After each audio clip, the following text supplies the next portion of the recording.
Good morning, everybody. Welcome to Isaiah. This is... let me back up with this.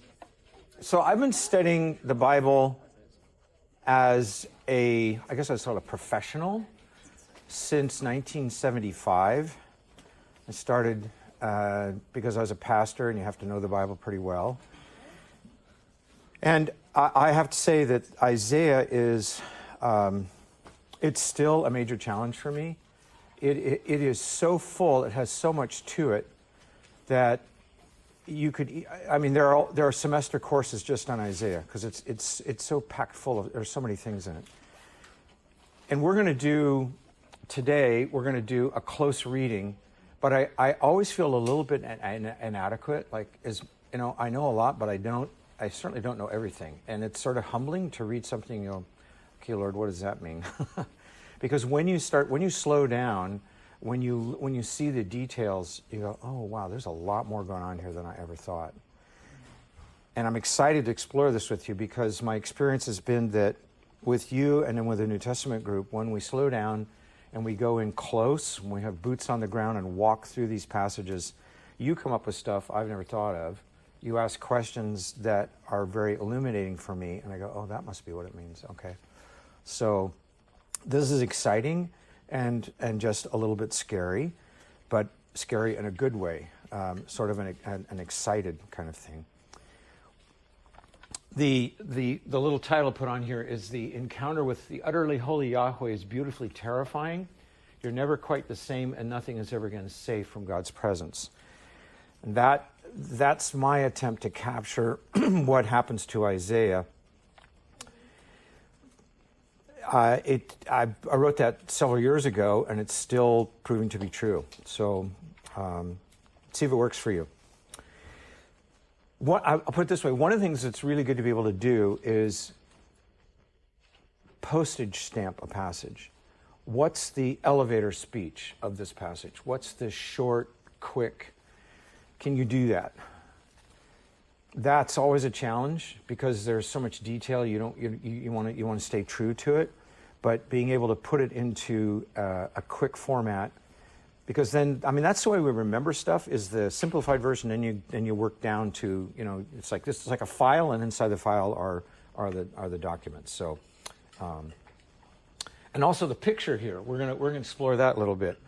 There are so many renderings of what this creature looks like, and I thought this is an interesting. I've got several more I'm going to share with you, some from our century and some from Isaiah's time. So it's going to be interesting to see. So what you should be able to do by the end of today would be the following. I want you to be able to give the basic historical background, historical cultural background to what's going on in the passage. The prophets play a very important role, and they're most prominent in the monarchy or the divided kingdoms, because they have a role there that they didn't have before, and they're really, really important. And Isaiah, we're going to take a look at where Isaiah comes into the picture and what he has to say. Isaiah is actually a really controversial book because he wrote so much, and it sort of concerns it actually. It's over multiple decades. It seems like, could one person actually live this all out? Well, it depends on what you understand by prophecy. If you think it's possible for human beings to know stuff about the distant future, yes. If you don't, then, well, maybe you come up with what people call the three Isaiahs. Although it could be three different people who were named Isaiah, or, yeah, I don't know. I mean, that's still kind of a puzzle out there. But we're going to talk about the background, because that's really important, understanding what's going on. God always does something to an individual because he's doing something in them and through them, because he has a concern about the rest of his people or humans in general. So if you know what's going on, then what's going on in him makes a lot more sense. It's never sort of random, like, oh, I'm just going to give you an encounter. There you go, thanks. No, he very specifically figures out ways to bring something into a person's life, because it's going to equip them to be able to do something they wouldn't be able to do on their own. You're going to be able to describe what a seraphim is. or a seraph, because seraphim is the masculine plural. We're going to talk a little bit about holy and holiness. We're going to talk a little bit about sin. These two words show up a lot in Christian discourse, and a lot of people don't know what they mean. The weird thing is we actually use sin like it was sinfully delicious. If you actually understand what sin is, you wouldn't use it that way. It would, yeah, okay. Unclean lips. You're all going to learn a new word today, synecdoche. Can you say synecdoche? Synecdoche. Yeah, you can impress your roommates tonight at home with that. Yeah. We're going to learn about a fat heart, heavy ears, and blind eyes. What does that mean?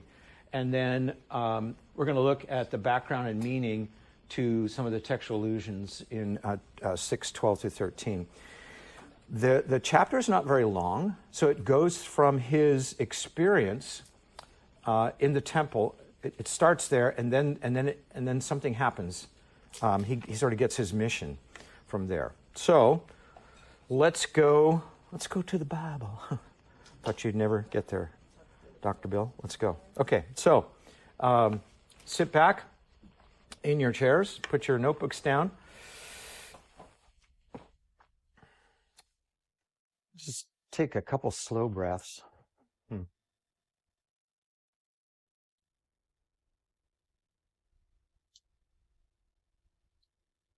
It's your air in our lungs, Lord. It's like the song. We just want to slow down. We're here now. We're here for you to listen to what you have to say to us through these ancient words that are so applicable today. Because as we listen, they come alive, and you, Holy Spirit, will apply them to us. Highlight for us a word, a phrase, or an image that is something that we need to chew on and think about and mull over, and you'll show us the meaning. It may be quick, it may take a whole week, but you're going to do it. We invite you. In the year that King Uzziah died, I saw the Lord, high, exalted, seated on a throne, and the edge of his robe filled the temple. Above him were seraphim, each with 6 wings. With 2 wings they covered their faces, with 2 they covered their feet, and with 2 they were flying. And they were calling to one another, Holy, holy, holy is the Lord Almighty. The whole earth is full of his glory. At the sound of their voices, the doorposts and the thresholds shook, and the temple was filled with smoke. Woe to me, I cried. I am ruined, for I am a man of unclean lips, and I live among a people of unclean lips. And my eyes have seen the King, Yahweh Almighty. Then one of the seraphim flew to me with a live coal in his hand, which he had taken with tongs from the altar. With it he touched my mouth and said, Look, this has touched your lips. Your guilt is taken away, and your sin has been atoned. Then I heard the voice of the Lord saying, Whom shall we send, and who will go for us? And I said, Here am I, send me. And he said, Go and tell this people, be ever hearing, but never understanding. Be ever seeing, but never perceiving. Make the heart of this people calloused, make their eyes dull, and close their eyes. Otherwise they might see with their eyes, hear with their ears, and understand with their hearts, and repent and be healed. And then I said, How long, Lord? And he answered, Until the cities lie ruined and without inhabitant, until the houses are left deserted, and the fields ruined and ravaged, until Yahweh has sent everyone far away, and the land is utterly forsaken. And although a tenth remains in the land, it will be again laid waste. But as the terebinth and the oak leave stumps when they are cut down, so the holy seed will be the stump in the land. What word, phrase, or image is the Lord highlighting to you? In the year that King Uzziah died, I saw the Lord high, way up high, exalted, and seated on a throne, and the edge of his robe filled the temple. Standing above him were seraphim. Each with 6 wings. With 2 wings they covered their faces, with 2 they covered their feet, and with 2 they were flying. And they were calling out to one another, Holy, holy, holy is Yahweh Almighty. The whole earth is full of his glory. At the sound of their voices, the doorposts and thresholds shook, and the temple was filled with smoke. I am totally ruined, I cried. I am lost, because I'm a man of unclean lips, and I live among a people of unclean lips, and my eyes have seen the King, Yahweh Almighty. Then one of the seraphim flew to me with a live coal in his hand, which he had taken with tongs from the altar. And with it he touched my mouth and said, Look, this has touched your lips. Your guilt is taken away, and your sin has been atoned for. When I heard the voice of the Lord saying, Who shall I send, and who will go for us? And I said, Here am I, send me. He said, Go and tell this people, be ever hearing, but never understanding. You will look and look, but you'll never see what's really going on. Make the heart of this people calloused, make their ears dull, and close their eyes. Otherwise, they might see with their eyes, hear with their ears, understand with their hearts, and repent and be healed. And then I said, How long should I do this, Lord? And he answered, Until the cities lie ruined and without inhabitant, until the houses are left deserted and the fields ruined and ravaged, until Yahweh has sent everyone far away and the land is utterly forsaken. And though a tenth remains in the land, it will again be laid waste. But as the terebinth and oak leave stumps when they are cut down, so the holy seed will be the stump in the land. Last time through. In the year of King Uzziah's death, I saw the Lord, high and exalted, seated on a throne, and the seam of his robe filled the temple. Hovering above him were seraphim, each with 6 wings. With 2 wings they covered their faces, with 2 they covered their feet, and with 2 they were flying. And they were calling out to one another over and over again, Holy, holy, holy is Yahweh Almighty. The whole earth is full of his glory. At the sound of their voices, the doorposts and thresholds shook, and the temple was filled with smoke. Oh, I am totally lost, I cried. I am absolutely ruined, because I'm a man of unclean lips, and I live among a people of unclean lips.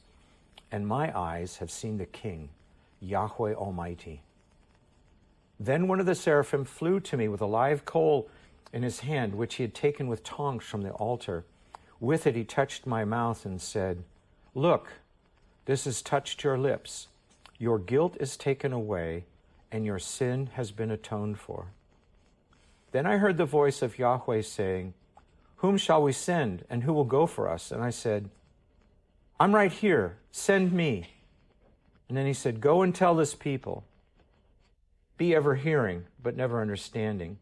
Look and look, but never perceive. Make the heart of this people heavy and fat. Make their ears dull and blind their eyes. Otherwise, they might see with their eyes and hear with their ears, understand with their hearts, and turn and be healed. And I said, How long shall I do this, Lord? And he answered, Until the cities all lie ruined and without inhabitants, until the houses are left deserted and the fields ruined and ravaged, until Yahweh has sent everyone far away and the land is utterly forsaken. And though a tenth remains in the land, it will again be laid waste. But as the terebinth and oak leave stumps when they were cut down, so the holy seed will be the stump in the land. The word of the Lord. So, I'm going to give you 3 minutes. What is God saying to you in this passage?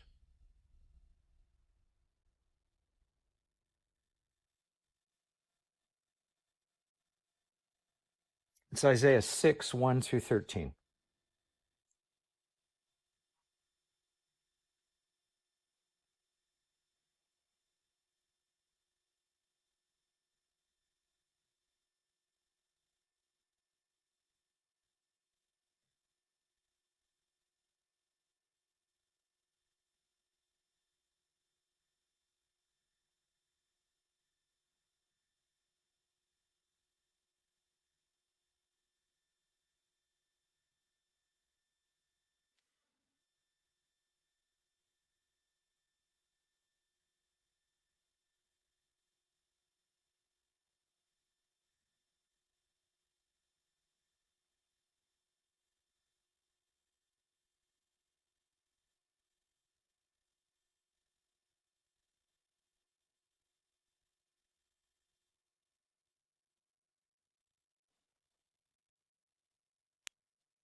Okay, so you guys have your small groups with your my third years or your leaders. Go ahead. You got 3 minutes to share with one another.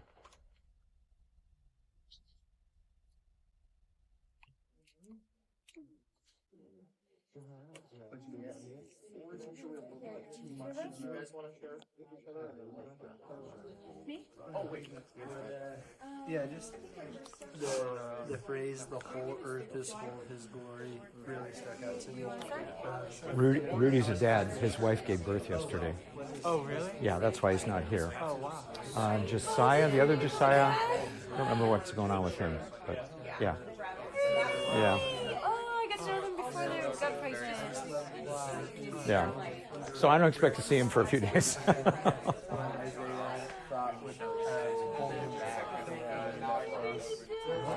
I thought that was Isaac question keep getting repeated. Like it's first talking about like Isaiah, and then it's talking about So I was going to use my phone because I was going to pull up the pictures of people in class, and now it's being used too. It's all right. Don't worry.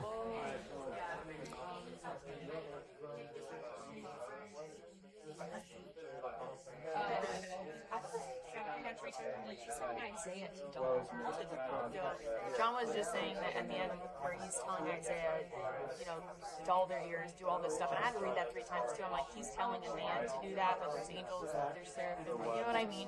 That was just interesting to me. And then I think it's kind of basic with the connection between the calloused hearts, dull ears, all of that, and then because that's cut off, there's no connection. Otherwise, they would hear, they'd understand, and they'd be healed. And it's like, ooh, because those things are dull, they're not being healed, they're not understanding, they're not hearing. Is it like they're getting cut off from God in a way? That's what it felt like to me. I don't know. One thing was left like looking at it through like this versus Jeremiah. They're both in encounter. I don't remember that. Yep. Okay. Perfect. But they was like an encounter. Perfect. Okay. Both of them their lips were touched, and then like be prepared for the commission that was had for them, and kind of like enabled them to go into what they were called to. And so I just thought it was cool how those stories were connected and it was kind of the same thing. Because they just said it over again.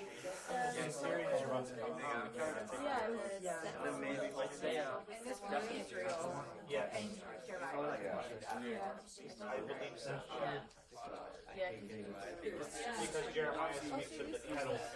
All right.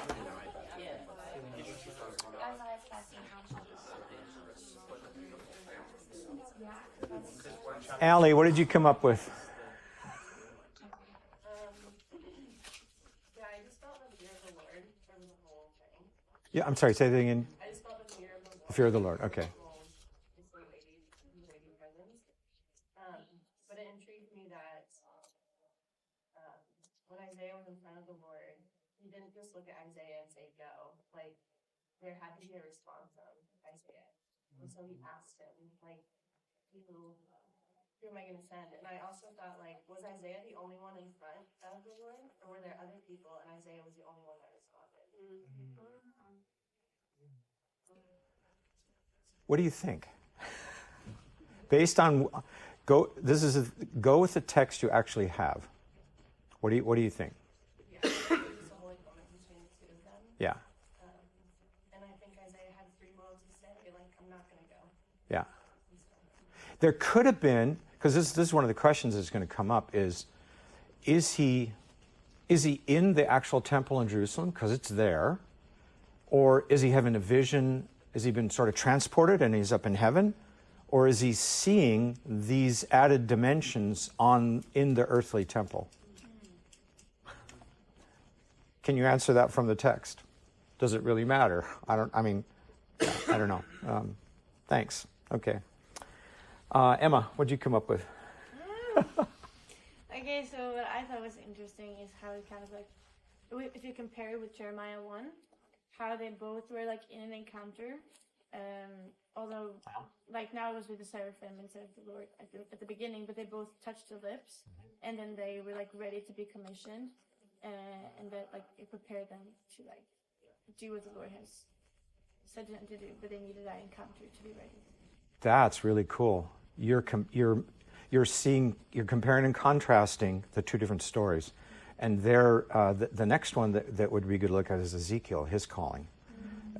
All of the almost all of them have a call experience. Not all. Sometimes you just start out in the middle of their prophecy, but it's interesting to compare them because you see the variety of the way God meets with people.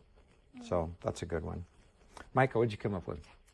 I thought it was super interesting how the seraphim came in direct response to what Isaiah was thinking would hold him back. So he said, I'm a man of unclean lips. And then the seraphim came in response to that and cleansed his lips, basically. I thought that was interesting.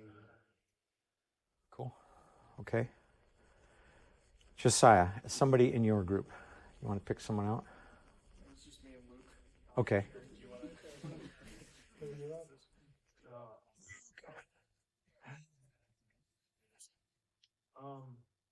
I think for me it was just simply seeing like how when it says like they'll be ever seeing but not perceiving, they won't, understand, or they won't understand because their hearts are hard. But then it says like they can turn to the word and it will be healing to them. I think it just was something about like the word of the Lord is good, and if we turn to it, it's healing to us or something. I felt something just on that where it's like when God speaks, it's for us. It's not just to condemn or all that, I guess. Does anybody puzzled by this idea of you'll look and you'll look but you won't see, make their hearts hard? What is going on there? I thought it would be the opposite. Make their hearts soft, make their eyes see, make their ears open. What the heck is going on here? Is it kind of like something where it's like their hearts are hard, but it's like God will speak and they can reject it and push it away, but if they acknowledge it, it will be good for them, like they can repent? Is that kind of like... Well, let's go there. There's I'll put it this way: God is a very sophisticated communicator, and he knows rhetoric way better than we. He knows how to be persuasive, and this is actually a kind of it's almost a bit like reverse psychology, because it would definitely raise your, like, what? We're what? But we'll come back to that. Dylan, yeah. Because he's speaking to the northern kingdom, isn't it? No, this is Southern Kingdom. Oh, okay. Yeah. They've split, and actually in chapter 7, what you have is Ephraim has a military treaty with Syria, and they come in and they attack or try to. Jeremiah's to the north? No, he's in the south. Yeah. The north is not going to be around much longer. They're going to go in about 20 years. Yeah. Okay. Cool. All right. Well, let's get going here. All right. So I don't want to. Slideshows are a sign of death. I need to do this because I want you to know where things are. So this is this is the First and Second Samuel through First and Second Kings or First and Second Chronicles, and Nehemiah. So you got Ezra and Nehemiah here. So this is kind of what's happening. You have Saul's the first king, then David comes in, and then he dies, and his son Solomon takes over, and then Solomon's son is the one where things really go bad. They basically have a kind of a civil war. The kingdom splits. The northern kingdom has 10 of the tribes, and the southern kingdom only has 2. But the southern kingdom is bigger in area and seems to have more people in it, and the southern kingdom's got the temple. The northern kingdom comes up with a kind of replacement for the temple, but the northern kingdom, this is no pun intended, the northern kingdom goes south really fast. To go south is a euphemism for goes to the dogs or something like that. So what we're talking about here is most of the prophets actually appear in here, almost all of them. And the closer you get to the fall of Jerusalem, the more they appear. And they come in two groupings. There's the major prophets and the minor prophets. And it doesn't mean that the majors are the better ones and the minors are lesser. It's just that the majors wrote more. And the minors, they didn't write as much. Like Obadiah. Do you know how many verses the book of Obadiah has? One chapter. It's one chapter. Wow, I'm impressed. 21 verses. Yeah. So the minor prophets are only minor because they didn't write as much. It's not minor in terms of their message. But who are the big three? Anybody know? Ezekiel. Isaiah, Jeremiah, and Ezekiel. We're going to spend a little time in Ezekiel because he has some pretty interesting encounters. And there's things going on in that book that they're a little bit bizarre in a way, but that's okay. I love the places where the Bible's bizarre. Wherever it's bizarre, that's where I are.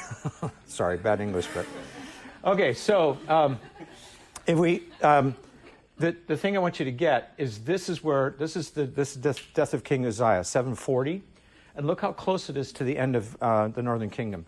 The Northern Kingdom is taken out by Assyria in 721, 722, and that's one of the major. They were one of the nastiest major empires in the ancient world because they not only took over, but they practice a very brutal sort of psychological warfare. So they're attacking your city and they would capture some of your people and they would skewer them on poles and put them in front of you. So like, if you don't surrender, this is your fate. Hope you like that. They would skin people alive. I mean, they were really skilled. They actually had engineers that would go in and undermine the walls. They had something like seals. They had guys that would swim across water moats with supports, and they're amazing. You can see, we know about them because one of their kings was really impressed with himself and built this giant, it's kind of like very slow multimedia. It's in stone. But so the siege of Lachish is actually there in stone. You can go look it up. I think it's Sennacherib. I think that's his name. Anyway, so it's right here. It's kind of in the middle. And this whole most of the prophets appear right in here. You get some of the post-exilic prophets, the ones that come in after Israel comes back. But this is the end here of the Northern Kingdom. The Southern Kingdom goes on for a while, but anyway, just so you know, that's where it is. Okay, so let's go back to the Bible. Thank you, Dr. Billy. I didn't think y'all was going to do that. Okay. All right, so we know when King Uzziah died, and you can turn to your neighbor and say, and he died in... There you go. Okay, all right. Little known facts. Okay. By the way, this is a typical way of... they don't have a... The dating system that we use... It's not an app. I'm sorry, that's a different dating system. The dating system... The dating system that we use is actually built around Jesus. And at this point in history, and for most of the time, it was, when was this king born? It was the it was the so-and-so year of king so-and-so, and then he died, and then it's the so-and-so year, so everything. They kept track of things by who was king and what year it was for them. So it's a little more complicated. But to be honest, things didn't change very fast.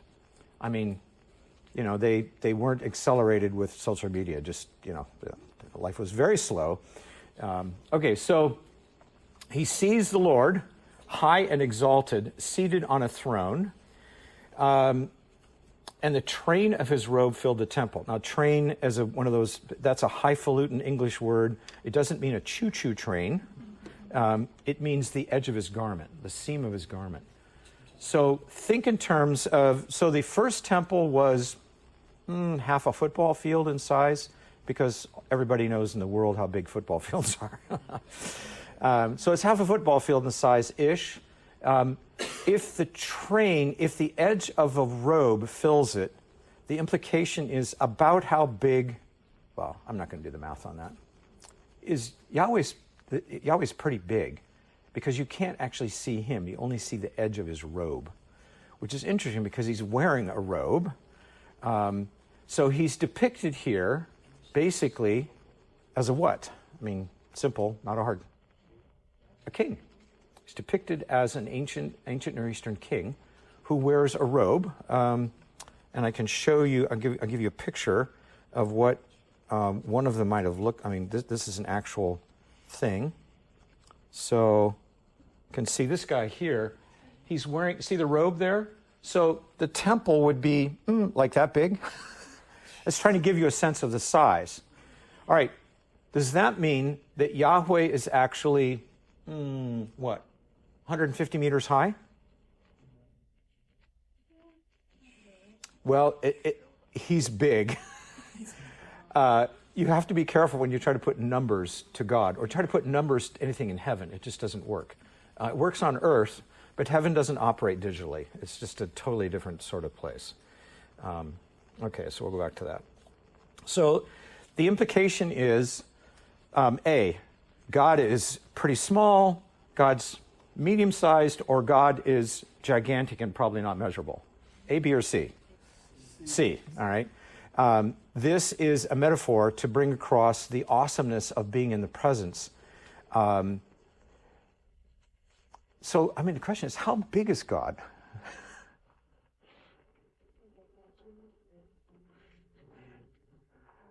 You're looking in this art dimension. There you go. Okay. He's been around me too long.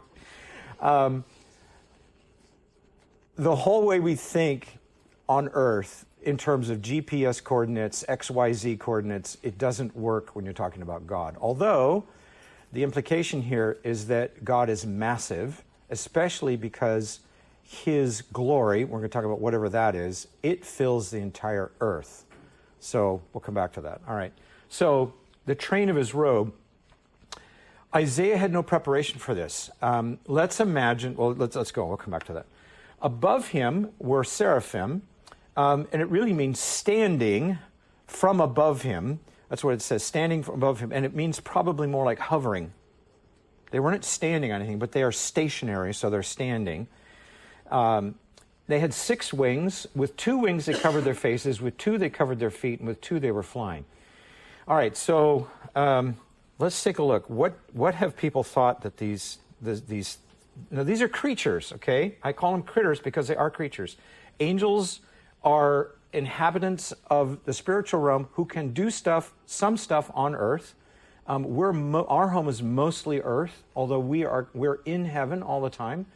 It's not far away. It can be far away, but it's actually right around your head. It's actually in your head. You swim in the heavenly dimensions, and they swim in you. You cannot not have them. They're always there. That is the majority opinion of the Bible itself. All right, so these are some different ideas of what they look like. So this one, if you're anybody familiar with European Gothic art or Renaissance art? Okay, because this is something, so you always have to think in terms of who's the artist, where are they coming from, what are they thinking? So this is one rendering. So they've got wings, but they look like really ripped dudes, you know? You know? And behold, he had a 6-pack that shone across. You know, Olympians, yeah. So, the Greeks and the Romans had their gods as super ripped humans. At least the men were. The women, it depends. Sometimes, anyway, they usually weren't ripped. Okay, so he's standing here looking. So he sees. So who's that up there? That would be the Lord. Okay, so. What do you think about this as a rendition? Is this a good? Does this do anything for you? Do you think it's accurate? Do you think it portrays? No, everybody's going, no. Okay, all right. I mean, it's what's that? I don't read in Isaiah about the muscles. So. I don't read about the muscles. Okay. How does the smoke fill the room when it's an open-ended thing like that? It's in the background, you see? But it says it fills the room. Not it hovers in the back. They're outside. They're That's in what the I'm outer saying. court. It looks like they're just floating in the sky. Yeah, it's well, the smoke is the stuff in the background. I mean, and then there's flame. There's flame below. So I mean, how do you do this? Okay, here's another one. Now here's the challenge.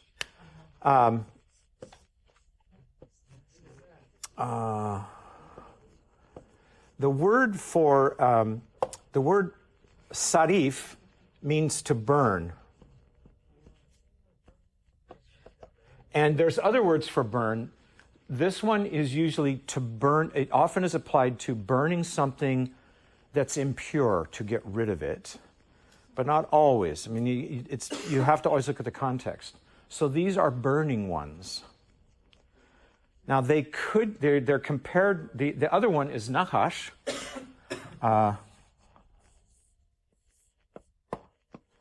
And that is the word for bronze, or the process of divination, or the serpent.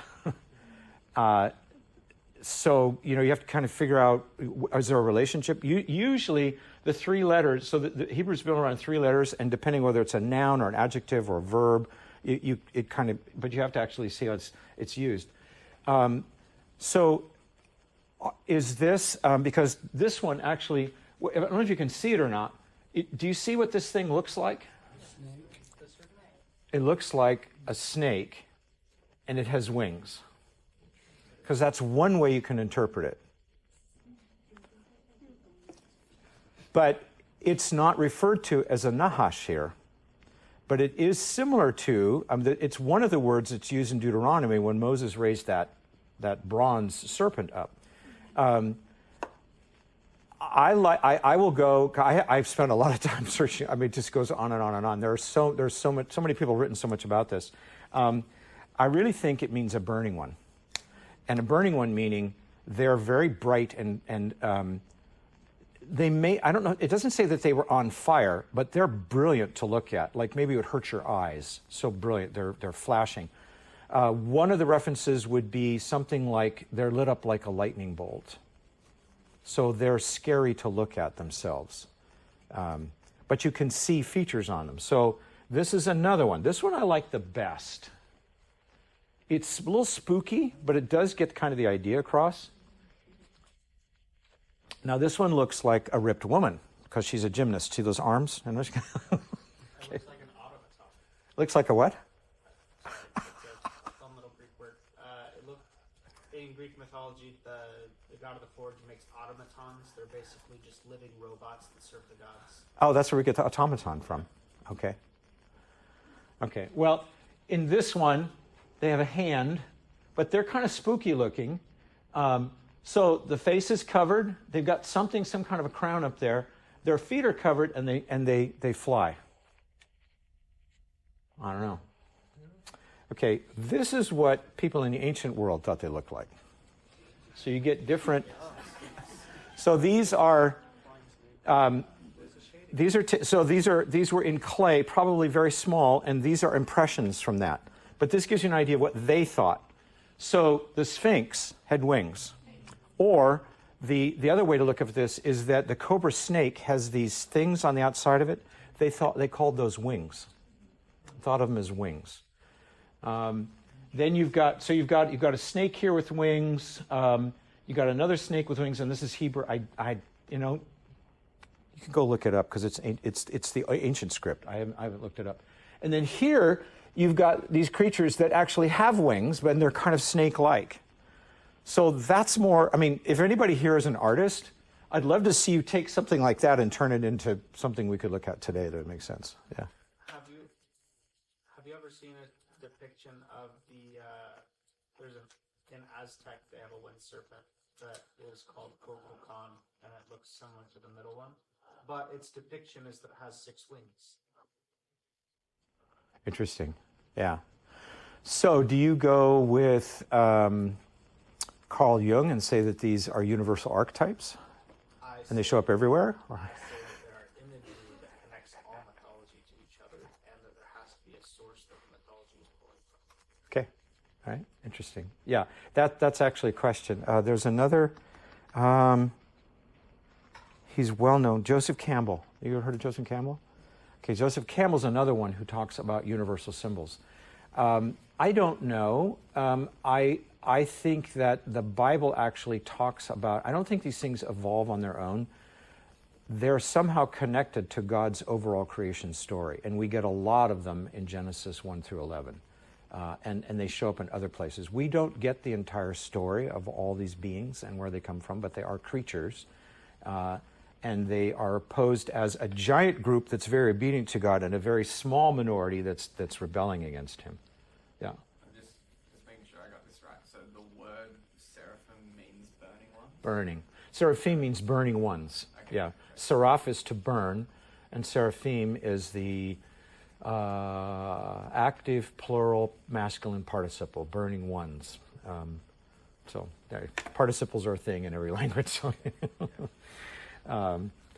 but I just thought it'd be interesting to see what, in ancient iconography, what they thought they looked like.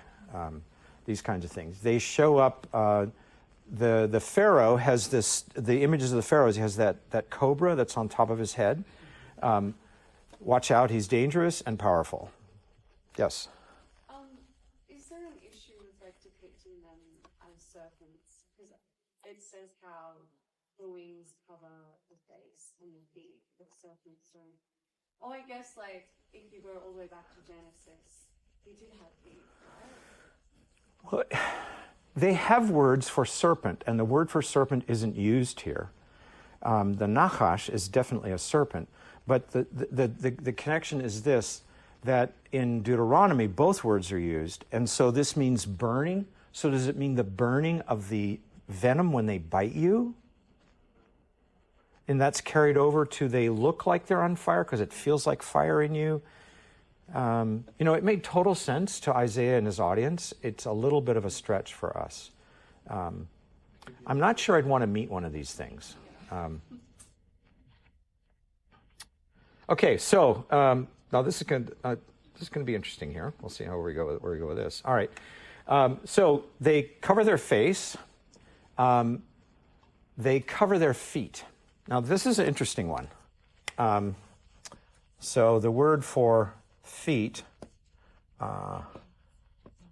is, regel. This is the word for feet. It's also a euphemism. What is a euphemism? A euphemism is a more acceptable or polite word for something you don't talk about. Because regalim also means genitals, or can. So this is a big deal. So wait a minute. So angels have genitals? I thought they didn't marry. Didn't say they didn't. It didn't say they didn't have marriage. It doesn't have genitals. It says they don't marry. That's what Jesus said. So it could be that they are masculine. Are they feminine? There's no feminine angels that we know of in the Old Testament. Or is it really feet?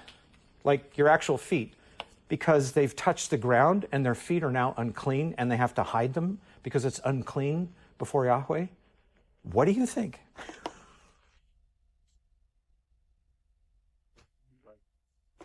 Seen as kind of back in those sense, don't show your feet. Well, it was don't expose yourself, and you have this whole thing about the high priest having to wear something like a diaper, because when he went up and did his stuff, you weren't supposed, Yeah. There's also the imagery there that they're covering the tops and the bottoms. Yeah. Well, I don't know. It could be either, but to me, the important thing is, or the question is, why are they covering themselves at all? What does that mean? What's the significance of them covering themselves? These are spiritual beings who normally inhabit heaven, and they spend their, at least this time, if you go to the New Testament, they're doing this all the time, praising Yahweh. Why are they covered? Why are they covering their faces? And they basically have themselves covered, and they're moving around fast. Why? They can't look on God. Right. So the beings who spend all of their time in the presence of Yahweh cannot stand to look at him. Now that is a reverse statement about the glory of God. He's so incredibly awesome, you can't stand to look at him. Except, go to John chapter 12, verse 39. This will blow your mind.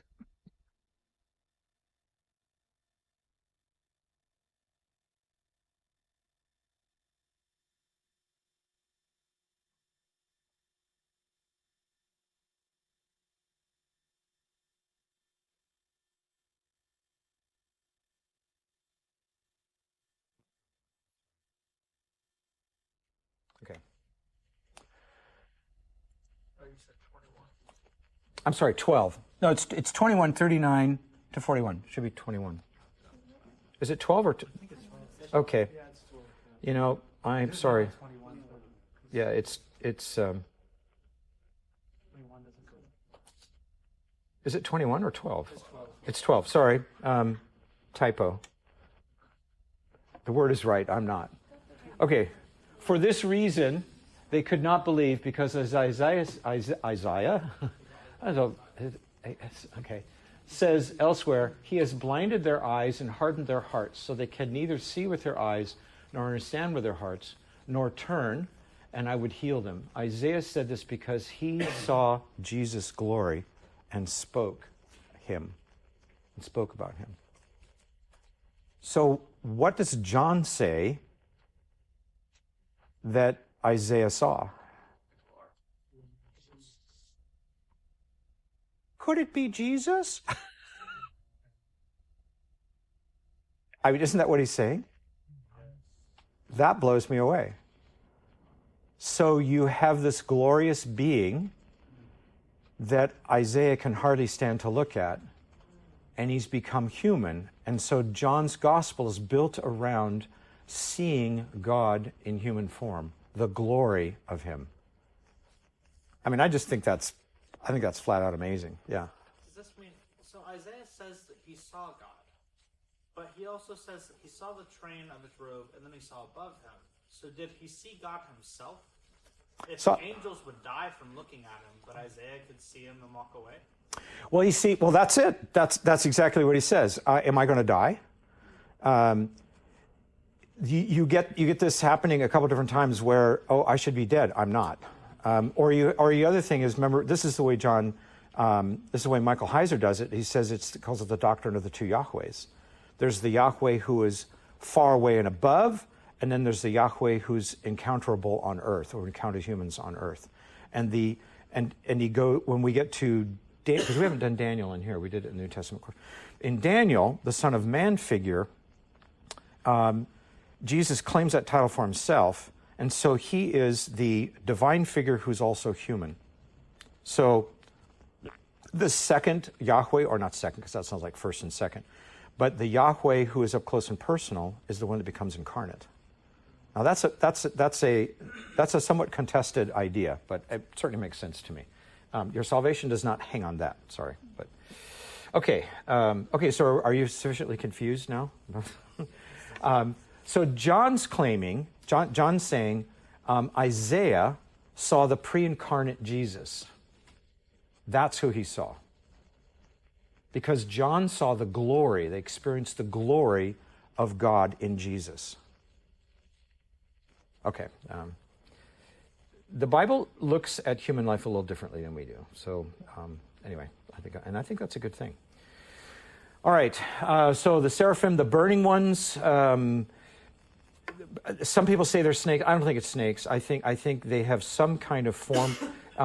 The closest thing, given all the data we have here, they probably have something that looks human-like, because it has hands, it has a face, it has feet, but it has wings. Okay? They were calling to one another, "Holy, holy, holy is Yahweh Almighty." All right, so I'm going to give you 30 seconds. I want you to turn to I'm going to give you actually a minute on this one. Oh, Dr. Griffin, you're so generous. I know.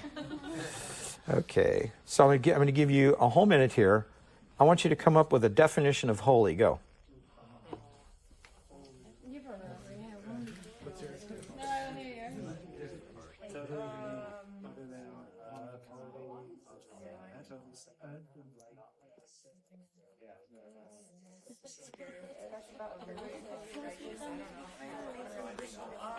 We discussed this a little bit. We all just stood there and looked at each other.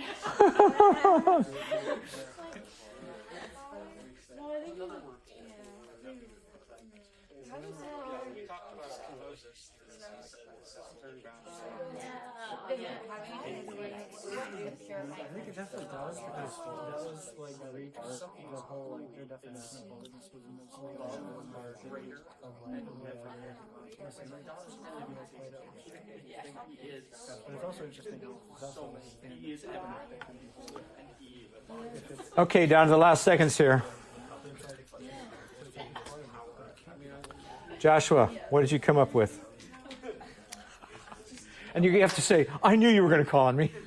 At one point we just started adding adjectives, but set apart in radiant glory is what I'm going to Set apart and radiant glory? In radiant glory. Set apart and radiant glory. Okay.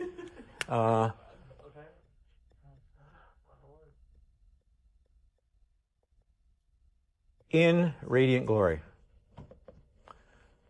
Okay, then we're going to have to ask you what glory means. We'll come to that in a minute. You actually have an idea of it. We don't use that word very often, but we anybody else? Laura? Me? Yeah. No, we said like almost the same. Marie, sorry. Say. No, we said also set apart and like what is it like So, I'm sorry, say the last one. Consecrated and pure. Okay. So set apart. Consecrated is kind of set apart. Okay. Pure. Okay, so if I have holy sugar, it's pure sugar.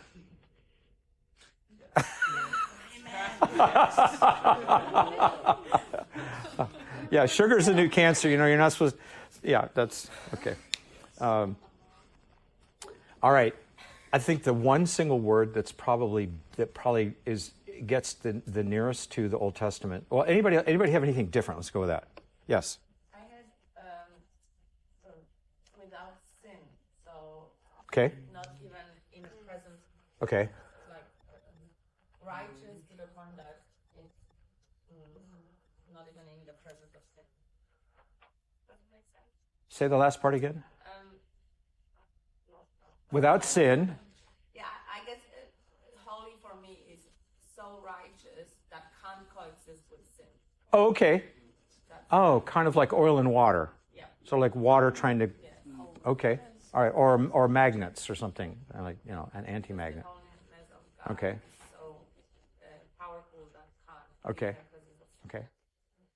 Isn't it in terms of like the purification? Like he has an ability to like transform us through his holiness. Like is the only one that can do that because Okay. we're being formed back into his Okay. image and his holiness. All right. That's a kind of, oh gosh, I can't think of the word right now, a kind of operational description of holiness, of what it does. Okay. I think the one word that I'll put it in red, or alien. The problem with that is that you immediately think of somebody that looks like this. You know? Yeah. Yeah, you get, that's, that Area 51. The best way to describe, I think the best way to describe holy is totally other. And that you encounter, the encounter with Yahweh is, the words used is uncanny. Auf Deutsch wäre das unheimlich. Unpredictable, so different I don't know how to deal with it, with him. Because if God is the creator, so he's not his creation, but he calls it into being, he would appear either as something foreign and very scary. Well, I'll put this, Michael Heiser says, we don't have any human perceptive categories which we can use to describe the presence of God. It's beyond us. We know someone's there, but we can't, it doesn't fit anything we have. Fire, kind of, he's scary, uncanny. and I'll put this, I think you probably had an experience like this, you just didn't know what to call it. The weird thing is that a lot of our horror movies are trying to do this in a way. And it's that instant before you see the monster, you're in the presence of something that is terrifying, but you think it's going to eat you or cut you up or whatever. And you don't see it. It's right before you see it, because the minute you see it, it's like, oh, okay. For me, my first experience of the Holy was I was 17 and a half, 18, sitting between my parents in a worship service, and our pastor had come back a year or so before that from a retreat. He was really different. Suddenly Jesus wasn't somebody he talked about, but somebody he talked to. And he just, in the middle of his sermon, went, wah, wah, wah, wah, and I'm going, yeah, okay. And he just goes, Jesus is Lord. And when he said that, I would say something, but it was someone, filled the room. I could not see him, but he was so powerful and so wonderful and scary at the same time, I literally wanted to run out of the room. I couldn't breathe. I'd never experienced, it made the hair on the back of my head stand up, because he was so pure and good, and I wasn't. And that, I mean, have you ever experienced anything like that? Is that remotely what, yeah? I mean, that isn't the only way, because the thing is, your experience of the whole, so God is constant, but you aren't. So wherever you are, whatever you're in, and he appears, it's like that, the holiness of God brings to the surface whatever's in you at that moment. It can. Anyway, yeah. Could you also describe holiness as like love that's so divine? Yes, you could describe it that way. Yeah, that kind of love. So, the experience of pure goodness that loves you is actually very scary. It's both wonderful and terrifying. I had the feeling like I was on the edge of a waterfall about to go over. Like, I belong to him, but I don't want to, and I don't want to, and I just knew I'm going to. And that's often been the experience I've had. I've had multiple experiences like this over the years. So I'm raised Lutheran. I was raised sacramentally. So I can remember one time I worked in an Episcopal church here in town. I was a pastor there for about 2 years, not every Sunday. And so they have, for them, communion is really, really a big deal. And the choir would sing. I don't know what it is. They had something they sang. It was like a minor tone. And so it gives me chills to think of it. So you have this giant wafer, and you hold it up like this, and you go, behold the body of the Lord. And they're singing, and I almost lost it. It's like, I can't hold you, Jesus. He was there. I mean, I don't know how to describe it other than he was there. And that's not a random thing. That's part of the power of sacraments. Although for me now, all of reality becomes sacramental. Everything can become the presence of the Lord, and often does, in the weirdest ways. The birth of my children was something like that. It was awe-inspiring, because you're in the presence of a little person coming into the world, and you go, I'm not ready for this. This is too beautiful. I mean, that's my response, is I want to cry or run away, because the beauty is so great you can hardly stand it.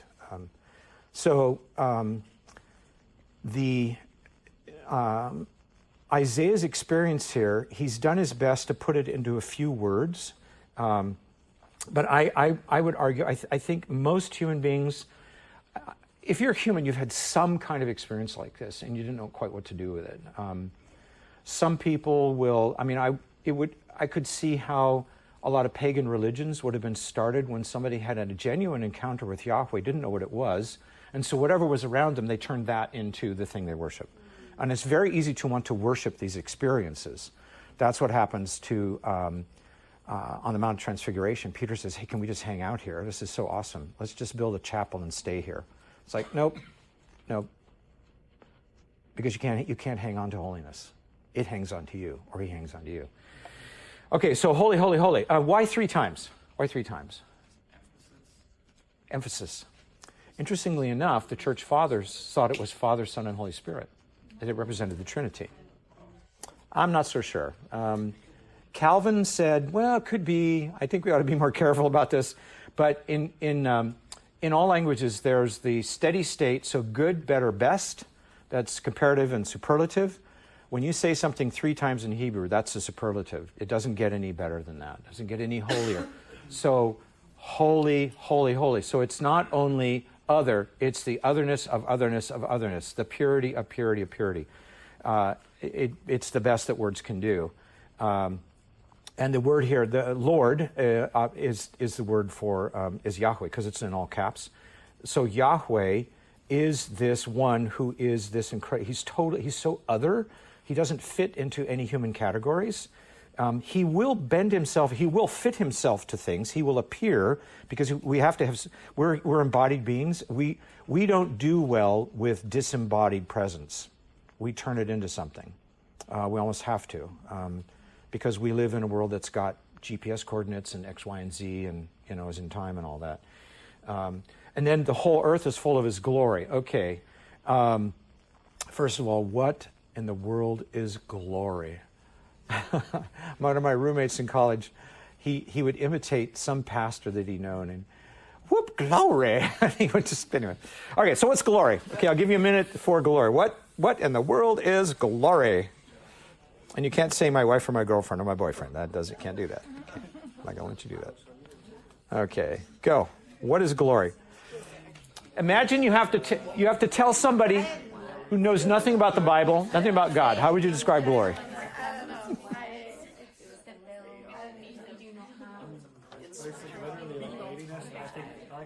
Perceptibility.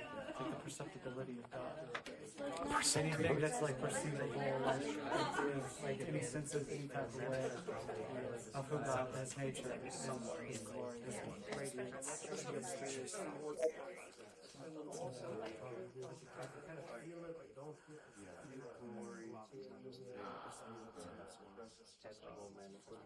Or like Dallas says, glow.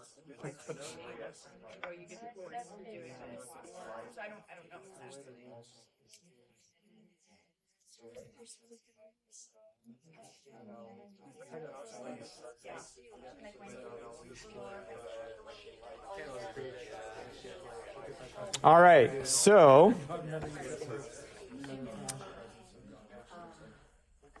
Elizabeth, what do you think? You're Elizabeth, aren't you? Okay. I just said about his goodness. That's the only thing I can think of when I think of his glory. It's his goodness being revealed. Okay. Yeah.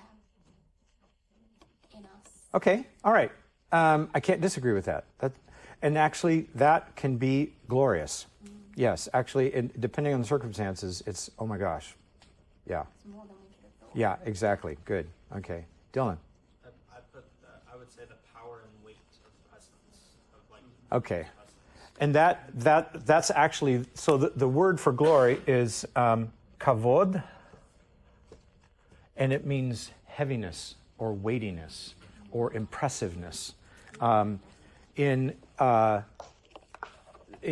it's gravitas, and it has and people will say he spoke or she spoke with a certain gravitas. It's like when she said something. Well, we call it the anointing. When somebody speaks and you go, "Oh wow, it's like that word hit me right in the heart. It had power behind it." That's called glory. What's that? Gravity. Yes, gravity. Yeah, gravitas. Weightiness, impressiveness. And it usually has the idea of, it can be like a surprise. We see this. This is one of the reasons we love sports, because occasionally, not always, but occasionally in sports, you'll see someone do something and it takes your breath away. I remember watching one of the Olympics, and it was the running of the 200 meter, and they talked about they're all lined up, bang, and they're off, and this one guy started from behind, and it's like. And the whole crowd was, wow. They couldn't believe he was running that fast. And he made a new record, and he turned around and he just went like that. I wish I had the picture of it. And everybody was like, Oh my gosh, that is so, it's beautiful, amazing, and beyond expectation. So it has this idea, it takes your breath away. It's an experience of something that is so wonderful you can hardly stand it. So it's close to holiness in a way. It sort of matches up to it. This is impulse. Actually, really good art does this to you. The other day in worship, I was at the 8 o'clock service. It was glorious. I have not experienced a worship experience. That may have been because Banning Leapshire was here the other Sunday before and told us about how we need to worship, which was really a good corrective to me. Just saying, but it was weighty. It was full of gravitas. The presence of God. It was this beautiful heaviness, and you could almost pinch him in the air. It blew my mind. We were all. And this is the thing, when people come together and they're doing it all together, it's called collective effervescence. And it happens anytime human beings come together and do something in unity. They create a spirit that the Holy Spirit can then come and dwell in. But it can also be other spirits, because you can have other groups that do it for other reasons. But the glory is the weight, the beauty. So it's beautiful, weighty presence. That's good. I like that. Beautiful, weighty presence. So that fills the earth.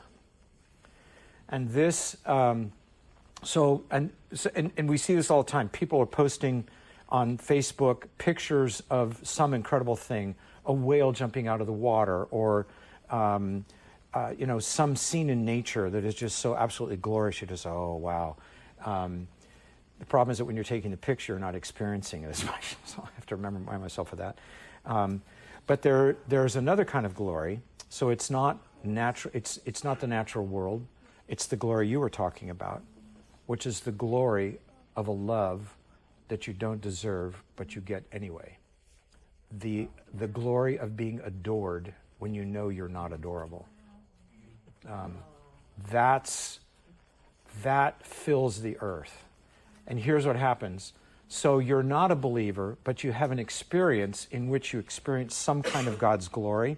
Well, you'll associate it with a thing, and that thing becomes a God then. And that's the danger that God has with showing us his glory, is that we'll take it and pick that thing that was there and make that into a God. Yeah. It's like the glory makes you say, wow. Yes. There you go. Yeah. Yeah.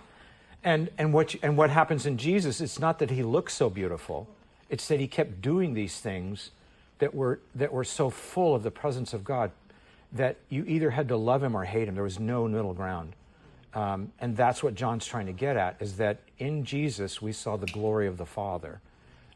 We saw this kind of glory. So it's okay. So you guys can define, you can now define holiness and glory. So not bad. Okay, going on here. At the sound of their voices, the doorposts and thresholds shook, and the temple was filled with smoke. What's that getting at? Sinai. What's that? Sinai. Mount Sinai, whatever. Oh, I had never made that association. And this council meeting took place. Oh, wow. Okay, so the smoke by day, the presence of Yahweh. Okay, I like that. You also have somewhere in here, because we're going to hear about it in a minute, there's a brazier, there's an altar, and there's smoke under it. The other thing is that, I don't know if you've ever been, my girlfriend was a Catholic. At least my one girlfriend was. That's a long story. They use incense. And you go in and you can see it and smell it. I don't really like it. I've been in churches where they do that. It's like, it smells, I don't know, I didn't like it. But there would be smoke in there. So the smoke, it's both something that, I think it's real. I think it was in the temple itself because they're burning incense. But it also brings it's the allusion to Sinai. And there's some other allusions here that we're going to come back to in a minute if we get there. There's just too much here. Yeah. Is there any way that that could link with like our prayers or praises and how that fits Yes. the temple? Yes. Of, like even our Yep. breath, like you know when you breathe Uh-huh. out and you see Yep. like the smoke. And, like, Yep. that Yep. it actually in heaven is Yeah. resembled Yeah. as like an offering. Let our prayers go up like incense before you, O Lord. Yeah. And that's what- Yeah. So it would be, this would be a fire, probably the fire of the altar, but it's part of this overpowering presence of God. There's smoke, which is, where there's fire, there's smoke. So it's part of the experience. The scientific part of me is going, well, it's because they had an altar and they were burning wood because they needed to in order to burn the sacrifices. Yes, true, but the smoke itself is it's everywhere. You can smell it and you can see through it, but you can't touch it. So it has this like symbolic meaning of the presence of God. Okay. Well, this is a pretty amazing service. The doors are shaking. I mean, that's wild. So were they having an earthquake? I don't know. But this is a thing. And these are giant doors. And so you're talking about a piece of stone that, I don't know, would have been maybe 3 or 4 feet across. It's got a big hole in it. And then you've got a beam going up that the door swings on. And that thing is shaking.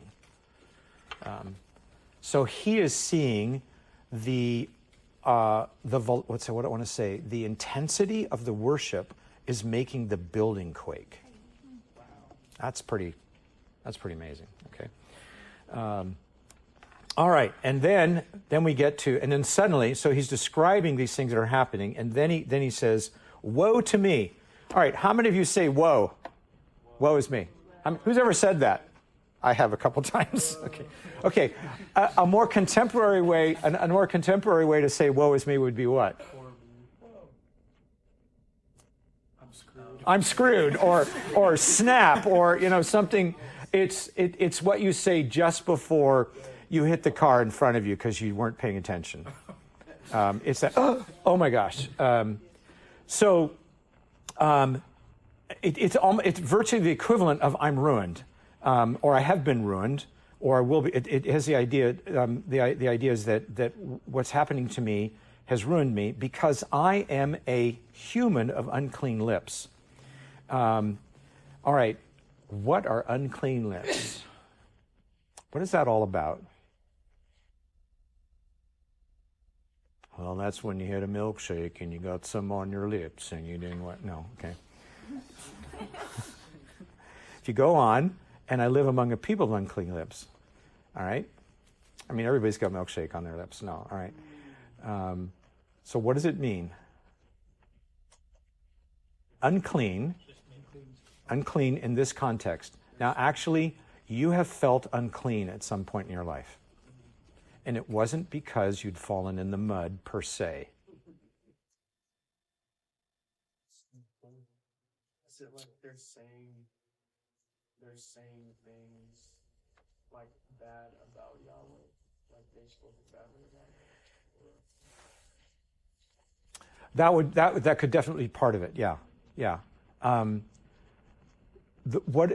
the ancient world, you have clean and unclean. So there's the things you're supposed to do. There's the way to do it, the procedures, and there's this whole category of clean and unclean. It's different for us today. If you go to someone's, this is be true of most houses in Europe. There's a little room right at front of the door, and you take your shoes off before you come inside, because if you don't, the woman of the house is going to beat you, at least verbally. You don't go in. So there's that little room and that little spot, and you always take your shoes off, and there's another set of shoes that you put on. That isn't a thing in most houses in California because it's not that cold, and it's usually not that dirty. But that is a thing in a lot of European houses. I don't know, Janice, is that true in Asia as well? That you take off your shoes and put on other shoes? Okay, yeah. So that's a clean, unclean. Don't do that. Or eine Fliege in der Suppe. A fly in the soup. Yeah. Or a fly in the ointment, we say in English. So it's something that's dirty and doesn't quite fit. But his lips are dirty. Okay, this is where the word synecdoche comes in. This is actually metonymy. I had to look this up because they're very similar. Okay, do you know what the term emergency stage 4, all hands on deck, all hands on deck? Does it mean everybody comes out and goes, put their hands on the deck? What does it mean? Y'all come up here right now. All the people come up. But they're called hands because usually on sailing ships you had to hoist sails, okay? So the part represents the whole. So the mouth represents the expression, because Jesus talks about, he says, oh gosh, come on, Bill. Out of the abundance of the heart, the mouth speaks. Because the mouth is the place where your thoughts are expressed. So what is he saying essentially then? My basic thoughts are pretty, they don't match up with who Yahweh is. This is a revelation to him. He's never experienced this before. When you're in the presence of one who is utterly holy, what do you suddenly realize about y'all? I ain't. You suddenly see, oh my goodness, this is part of the power of what Chian was talking about, a revival of repentance. You're in the presence of the Holy One and you suddenly realize, oh, I'm not. And here's where I wasn't. And I got to get this out. I've got to say this, got to get it out of me. That's what confession is. So essentially what he's doing here is he's confessing his sins. I'm really pretty messed up. I'm the very center of me. In comparison to the presence of Yahweh, I find myself being dirty. Now, the interesting thing is that in the therapeutic culture we live in today, people would say, well, he's experiencing actually what would be called shame. And in a lot of circles, like, well, you should never experience shame. And I'm going, actually, I think you should sometimes. If you live in it constantly, that's a problem. But if you've done something wrong, and then you're suddenly, because I've experienced this. I've been around someone, and I'm thinking, yeah, I'm a pretty good guy, you know, I do things right. And then you're with someone who's really good, and you go, wow, compared to you, I'm kind of dirty. I'm not that loving. That was one of my experiences with my wife when I first met her. I was like, this woman is really pure, and it shocked me, because I thought I was a really cool dude, and I met this woman who loved God way more than I did. I was like, wow, that is a thing. And Isaiah is experiencing it for the first time in his life. So here's my take on this. This is, you have a group of people, and God takes one person, brings them into an encounter with him, and does something to them. They're never quite the same. They come out of it different. There we go. Yeah, that's really good. Okay. They got a halo because they're holy, all right? They come out because they're now different. They've been through something that's really changed them down deep. So we've got the first half, and that is the sense, I myself, the very way I express myself is broken and dirty. But then he goes on to say something that's really important here. And I live in a people who have unclean lips. What's the connection? Or what is he getting at here?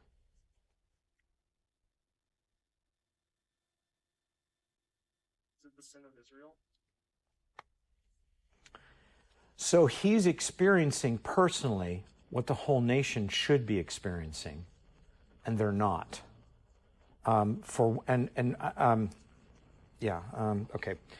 So this is we always live in these two. You are an individual, and you carry a certain responsibility for you, but you also come from some kind of or multiple social groups that you belong to: family, friends, RGs, work associates, so on. You're in multiple communities, and they also have a personality. They are something like a person. There's a whole field of psychology called systems theory, family systems theory, that deals with this. So it's a thing. So he says, woe, I'm ruined because in the presence of Yahweh, I see who I really am. I realize my own brokenness, my uncleanness, the way I've twisted things. And also, I suddenly realize, oh, all of my people are like this. And I know this now because I've seen the King, the Yahweh Almighty.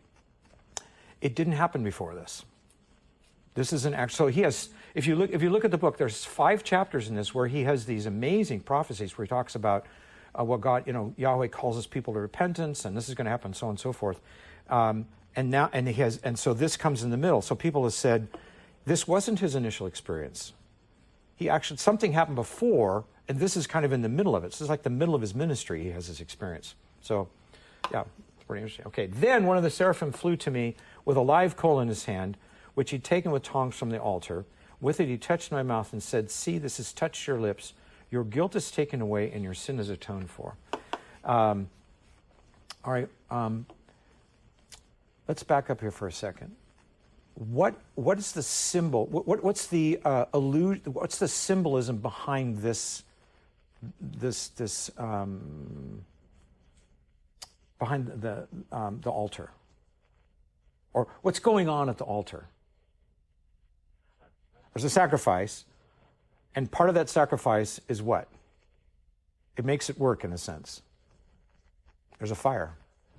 It's burning. How often and what ways does fire show up in the Old Testament? And what does it do? It purifies. It destroys and renews at the same time. So what's happening is a little bit of this is coming to him. He is being ritually burnt and birthed. So this thing is touching his lips. It doesn't say it hurt. And part of me is going, well, let's see, coal burns at 875 degrees centigrade, and it touched his lips. He doesn't, okay, don't go there. Okay, I have to tell the scientific part of me, just shut up, Bill. Okay, it says, touched your lips, your guilt is taken away, and your sin is atoned for. So basically what you get is he's confessed, I'm dirty. Deep inside of me, I'm really dirty, and I'm sunk. I am lost. He's confessed his sin, and this is the absolution. This is forgiveness. So it's confession and absolution, and it's a sacrament. Something touches him. See, this has touched your lips, and your guilt is taken away, and your sin is atoned for. So there's 3 words in Hebrew that we get translated as sin. The first one is awon, and this is it's guilt. It also translates as iniquity, and it means the heaviness. When you've done something wrong, there's this feeling of, okay, you carry it on you. You feel like you're carrying a weight. I'm talking about the weight of guilt. That's forgiven. Then the second one is chata. And this one is the missing the mark. So you did something wrong. There's guilt because you didn't do what you're supposed to do. The Torah is the mark, and you didn't do it. There's another one. It's pasha, and that isn't mentioned here. And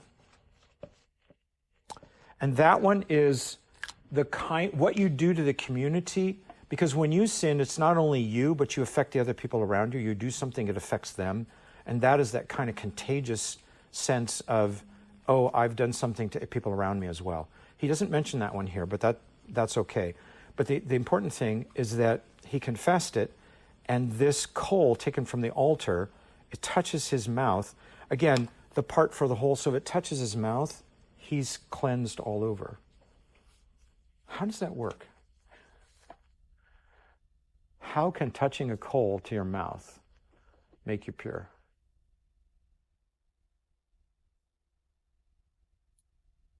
Where does it come? Okay, where does the coal come? What were you going to say? Is it because it came from the altar of sacrifices? Yes. Yeah. I mean, part of me is going, okay, so how does this connect to Jesus? I don't know. And my first, I will often ask you questions I don't know the answer to. What are you going to say? I was going to say, in terms of it connecting to Jesus, could it connect with Genesis 3:24 when he says about the flames in the Garden of Eden and like the tree of life and like Jesus being the tree of life and then eating of it, and now we eat the bread of him, which is like symbolic of us being like Jesus, and that's like the symbolic of like eating, like touching his mouth, like being a cleansing, but he wasn't came as the bread, but he was as the fire in the Old Testament. I don't know if there's a Wow.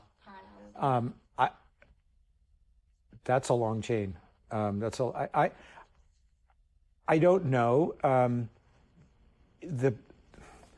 It's a possibility that's I'm not sure the text allows you to do that here.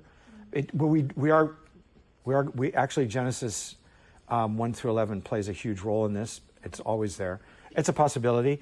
I don't really know, but the angel wouldn't say it if it weren't true. So somehow, what's going on the altar, a coal from that touching him, his confession, through the angel he learns he's been forgiven. Why? And his mouth has to be pure because he's going to be the mouthpiece of Yahweh. He's going to be, Yahweh's going to speak through him, and he has to be pure in order to do that. He has to be relieved of the idea, he's confessed the fact, I'm pretty messed up, God, and basically God's saying, I know, we're going to deal with that. That's not going to stop you. You're going to focus on what I'm saying to you. I'm cleansing you and preparing you to go back and speak. So I've taken you out of the group, put you through this experience, and I'm going to send you back in with a message. Okay, we're down to 1 minute here. Okay. Whom shall I send and who will go for us? Here I am, send me. Moses and Jeremiah say, no way, I don't want to do this. And he goes, yes, I'll do it. And then you get this, be ever hearing but never understanding, ever seeing but never perceiving. The heart of this people is callous. It means literally it's made fat. Their ears are dull, their eyes are closed. The people of God, and I would say this is true of most of us most of the time, is that we can see the truth, look it right in the face, and never really perceive it because we don't want to at some level. We don't want to see what it is.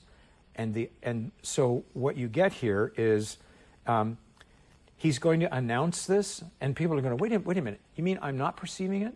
I'm not seeing it? Because this is part of his message. So I could see where hearing this message would make me go, huh, maybe I am. Or is that really it? So it still has a power. Otherwise, it's not just God being cranky. And so yeah, they're so messed up. I don't think that's it. I think it actually is a strategy. The one thing I wanted to get here is this whole business about, okay, think back here. Where do you have a situation in which human beings have kind of ruined things, and God basically says, okay, what's happened here is you've brought this on yourselves. It's going to be wiped away, and I'm going to start again. That's the background to this. So Genesis 11 is playing out. The only way to fix this is I'm going to basically reset it. The land is going to be barren. And I said here, so what the problem is the kings have not been doing their job, and so the land, which is the word for land and earth is the same word, so the land is not going to work for you, and I'm going to press the reset button. But the good news is at the end here is that there's a stump that's remaining. So it's not totally gone. I am leaving something because I've got a future for you. Okay, we're a minute over. So you guys want to stand? I'm sorry, there's just too much in these verses. It's just, yeah.